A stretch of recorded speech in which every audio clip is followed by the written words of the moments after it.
Les défaillances ont commencé depuis l'aéroport où des personnes qui étaient revenues d'Europe n'ont pas été mises en isolement pour qu'on puisse voir, pour qu'on puisse gérer efficacement cette affaire de pandémie.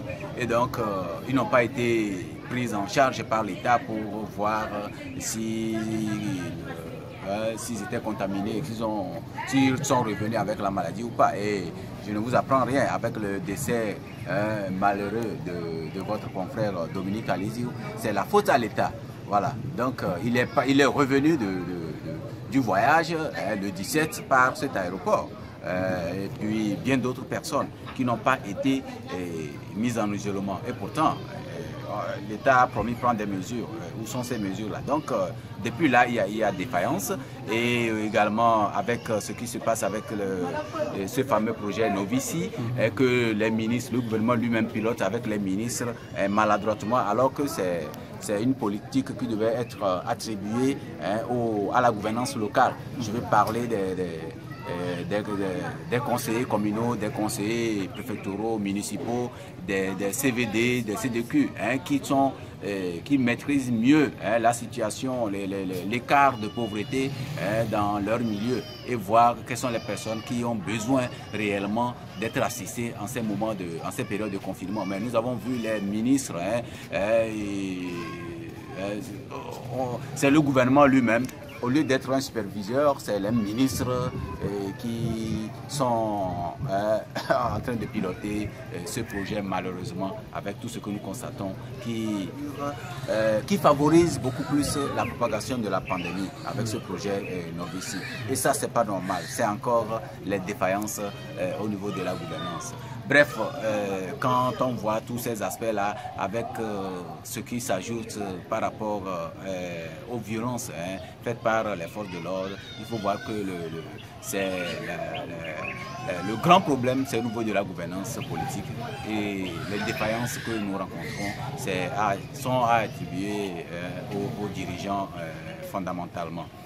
Quand nous venons par rapport à cette affaire d'Adakwame où nous sommes, c'est qu'il y a véritablement des défaillances, parce que si l'État maîtrisait sa politique interne, l'État devrait comprendre qu'il y a des situations comme ça, comme à Dakwame, où par rapport à la situation, par rapport au relief, à la position géographique, où il faut des moyens avant d'avoir des WC dans les maisons. Et donc, l'État ne sait pas que plusieurs ménages ne disposent pas de latrines chez eux.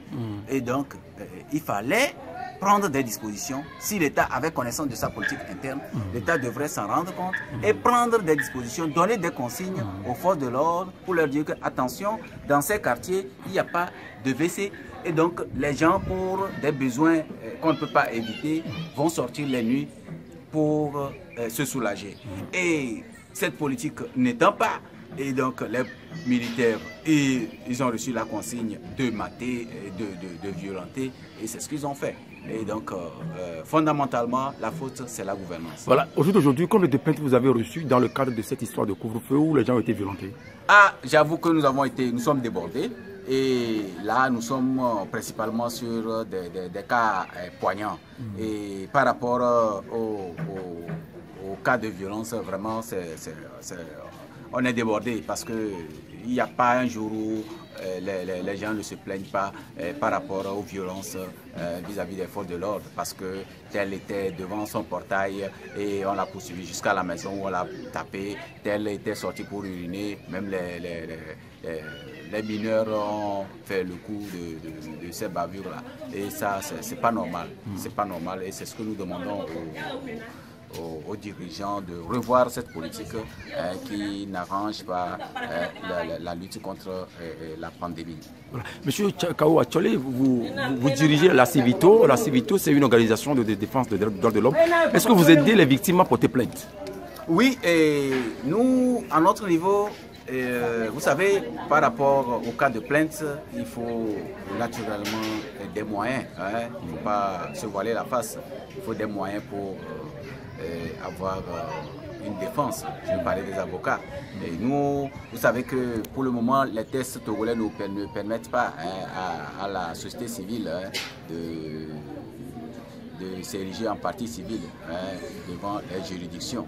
Et ça, c'est une violation d'ailleurs de la loi de 1901 sur les associations.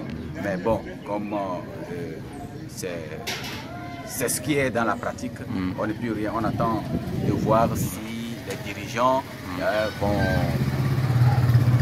dans une certaine mesure, comprendre qu'il est temps que la société civile puisse se constituer en partie civile devant les juridictions et porter bien sûr des plaintes. Voilà. Pour l'instant, il y a la loi organique portant création de la nouvelle CNDH, donc du MNP, qui permet aux organisations de déposer des plaintes ou bien aux personnes tierces de déposer des plaintes. Mais au niveau de la CNDH, vous savez les limites de cette CNDH qui n'est pas aussi légitime. Oui, on ne l'a pas senti. Cette CNDH, on ne l'a pas senti. Donc vous comprenez que ça a été, les membres même de cette institution ont été cooptés politiquement.